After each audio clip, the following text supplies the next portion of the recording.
Assalamualaikum warahmatullahi wabarakatuh.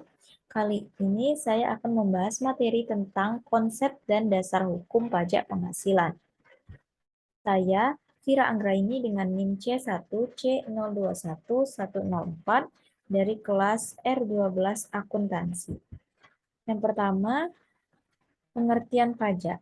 Pajak adalah kontribusi wajib kepada negara yang terutang oleh orang pribadi atau badan yang bersifat memaksa berdasarkan undang-undang dengan tidak mendapatkan imbalan secara langsung dan digunakan untuk keperluan negara bagi sebesar-besarnya kemakmuran rakyat. Kemudian pengertian pajak penghasilan. Pajak penghasilan adalah pajak yang dikenakan atas subjek atas penghasilan yang diterima atau diperolehnya dalam suatu tahun pajak. Lalu dasar hukum pajak penghasilan.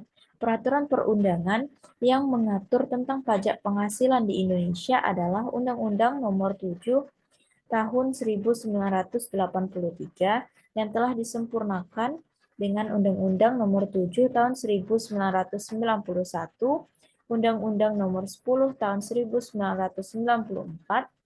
Undang-Undang Nomor 17 Tahun 2000, Undang-Undang Nomor 36 Tahun 2008, Peraturan Pemerintah, Keputusan Presiden, Keputusan Menteri Keuangan, Keputusan Dirjen Pajak, dan Surat Edaran Dirjen Pajak. Selanjutnya, jenis-jenis pajak penghasilan.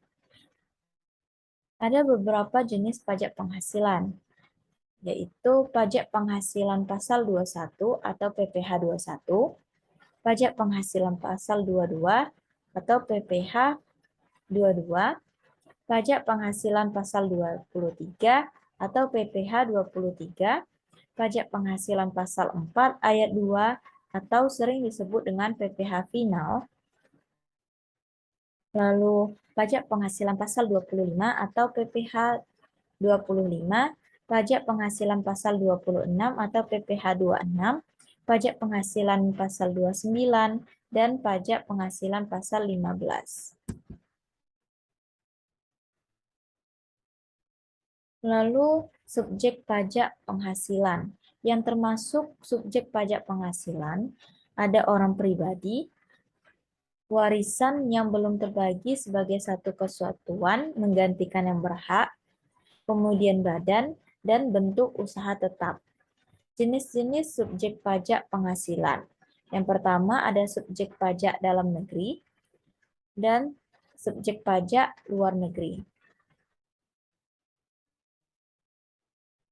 Yang tidak termasuk subjek pajak penghasilan, yang pertama ada Badan Perwakilan Negara Asing, yang kedua pejabat-pejabat perwakilan diplomatik atau dan konsulat atau pejabat-pejabat lain dari negara asing, dan orang-orang yang diperbantukan kepada mereka yang bekerja pada dan bertempat tinggal bersama-sama mereka, dengan syarat yang telah ditentukan dalam undang-undang.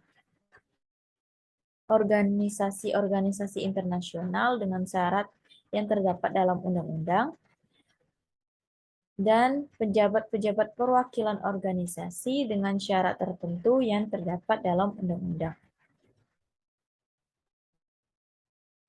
Lalu ada objek pajak penghasilan.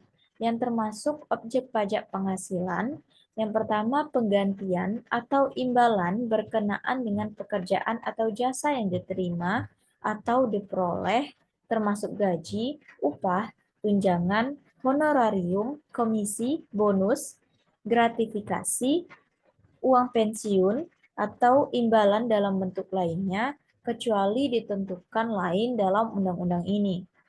Yang kedua, hadiah dari undian atau pekerjaan atau kegiatan dan penghargaan. Ketiga, laba usaha. Kemudian yang tidak termasuk objek pajak penghasilan. Di antaranya ada warisan dan harta yang termasuk setoran tunai yang diterima oleh badan sebagai pengganti saham atau sebagai pengganti penyertaan modal. Sekian materi yang saya bahas hari ini. Lebih dan kurangnya saya mohon maaf.